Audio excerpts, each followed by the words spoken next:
मौला अली अलैहिस्सलाम से पूछा गया कि कौन से ऐसे हुकूक हैं औरत के जो मर्द पर वाजिब है। तो मौला अली अलैहिस्सलाम ने फरमाया कि पहला हक, मर्द जब भी औरत से बात करे तो इखलाक के साथ करे। और दूसरा हक मौला अली अलैहिस्सलाम ने बताया कि औरत को अल्लाह ताला ने एहसासात की मिट्टी से बनाया है, इसलिए मर्द को चाहिए कि उसकी छोटी छोटी बातों पर तारीफ करे, उसका एहसास करे। तीसरा हक जो मौला अली अलैहिस्सलाम ने बताया कि मर्द को चाहिए कि वो औरत पर अपने घर के कामों में रहम करे, घर के कामों में उसका हाथ बटाए, बात बात पर उसका जलील ना करे।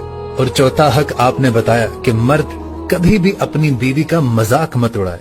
अगर उसे कोई चीज नहीं बनानी आती या कोई भी ऐसी चीज जिसकी वजह से उसकी दिल आजारी हो सकती है, मर्द उससे कभी ना करे। और पांचवा हक जो मौला अली अलैहिस्सलाम ने बताया कि मर्द को चाहिए कि औरत की तमाम जरूरियात जिंदगी की अशिया उसे घर में ला कर दे।